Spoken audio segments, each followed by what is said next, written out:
Mummy जी, आप कढ़ाई में क्या ढूंढ रही हैं? आपसे कितनी बार कहा है, आपको यहाँ रसोई में आने की कोई जरूरत नहीं है। आपको जो भी चाहिए होगा, आपके कमरे तक राधा बाई पहुंचा देगी। छोटी बहू सोनिका ने सास ममता जी को रसोई में देखकर पूछा। बहू, तुम्हारे पापा जी का दवाई लेने का समय हो गया है, इसलिए मैं रसोई में चाय नाश्ता लेने आई थी। मगर कढ़ाई में तो पोहे एकदम जरा से बचे हैं। अभी तो मेरा और तुम्हारे पापा जी का नाश्ता करना बाकी है, ममता जी ने कहा।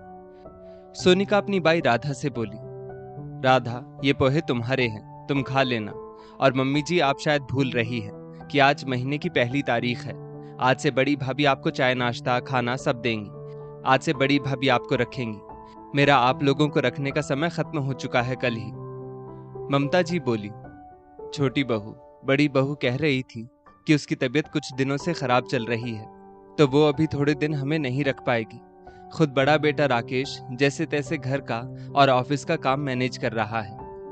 सोनिका तमतमाकर गुस्से में बोली, मम्मी जी, आपके दोनों बेटों और दोनों बहुओं ने मिलकर ये कायदा बनाया था कि एक एक महीना आप दोनों को हम लोग अपने साथ रखेंगे।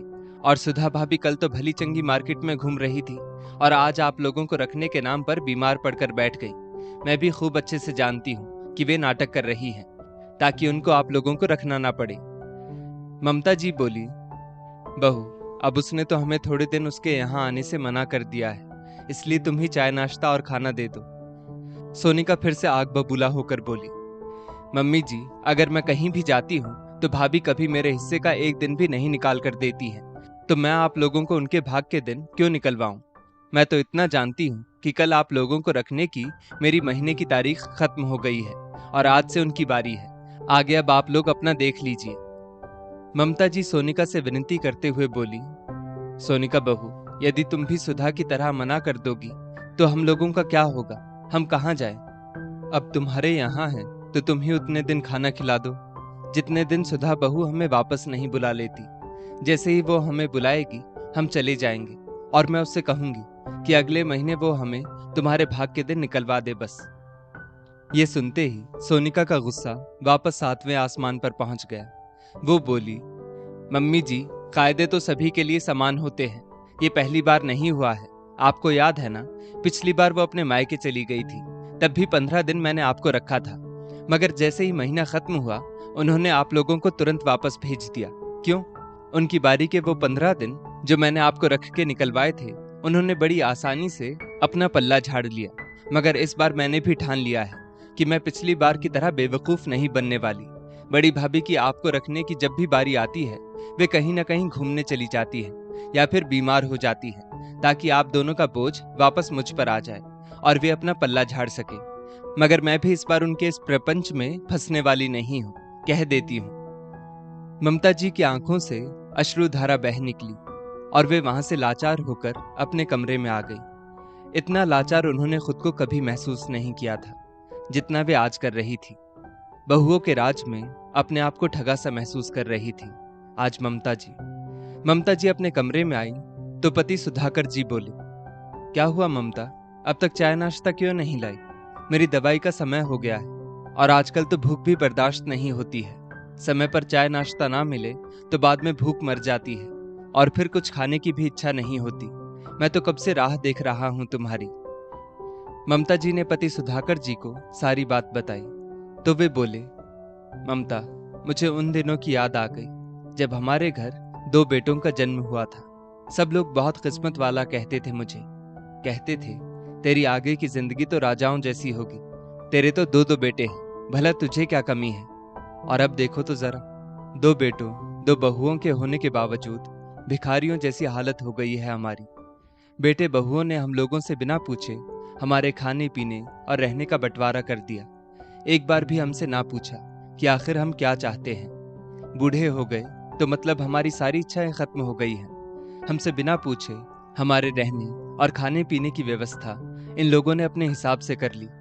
अरे ऐसे नालायक बेटे बहू घर में ही हो तो किसी को दुश्मन की क्या जरूरत। सुधाकर जी और ममता जी ने बहुत मेहनत करके दोनों बेटों को पाला पोसा था। अपनी जवानी बच्चों की पढ़ाई, स्कूल फीस और अपने माता पिता की दवाइयों जैसे और भी बहुत सारे खर्चों में बिता दी थी। सुधाकर जी की अपनी खुद की एक दुकान थी जहां वे बहुत मेहनत करते थे। अपने माता पिता और बच्चों की देख रेख करने में उन्होंने अपनी आधे से ज्यादा उम्र बिता दी थी। सुधाकर जी ने बहुत मेहनत से एक बड़ा मकान बनाया था। दोनों बेटों को पढ़ाने लिखाने और खिलाने में कभी कोई कमी नहीं की थी। सबसे पहले बड़े बेटे राकेश की शादी की, जिसकी पत्नी सुधा घर की बड़ी बहू बनकर आई, और फिर छोटे बेटे अरुण की भी शादी हो गई। ममता जी ने हर कदम पर सुधाकर जी का साथ दिया था। सुधाकर जी जब भी बाहर दुकान का सामान लेने जाते तब ममता जी दुकान पर आकर बैठती। कभी कभी सुधाकर जी को दुकान का सामान लाने में पूरा दिन लग जाता। तब ममता जी घर का खाना, अपने सास ससुर का सारा काम करके और बच्चों का भी सारा काम करके दुकान पर आती और पूरा दिन दुकान संभालती। फिर वापस रात को घर जाकर सभी का खाना बनाती। इस तरह ममता जी ने सुधाकर जी को हमेशा पूरा सहयोग दिया था। मगर अब उम्र दराज होने के कारण वे बीमार रहने लगी थी। कभी कभी वो चक्कर खाकर अचानक गिर भी जाती, जिस वजह से डॉक्टर ने उन्हें आराम करने की सलाह दी थी। सुधाकर जी को भी थायराइड और डायबिटीज जैसी बीमारियों ने घेर लिया था, इसलिए वो भी अब ज्यादातर आराम ही करते।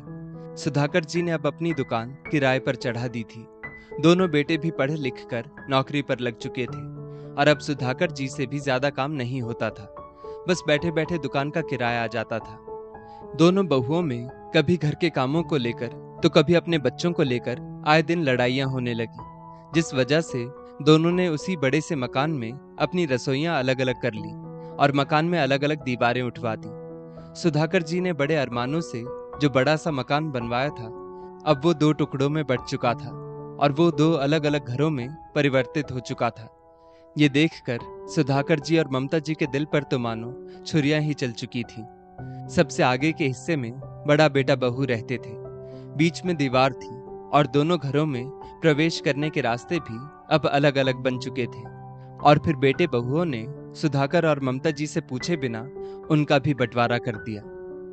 दोनों बेटों ने ये फरमान भी सुना दिया था कि मम्मी पापा जिसके साथ जिस महीने रहेंगे, दुकान का किराया भी उस महीने उसी को देंगे।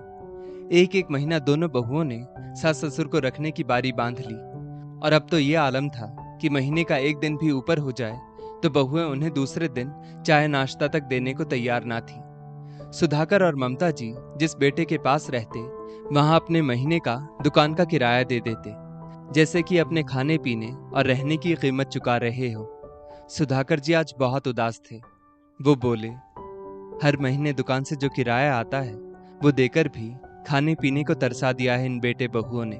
हर महीने मेरा दुकान का किराया इन्हें देने का क्या फायदा, जब भिखारियों की तरह इन लोगों से खाना मांगना पड़े।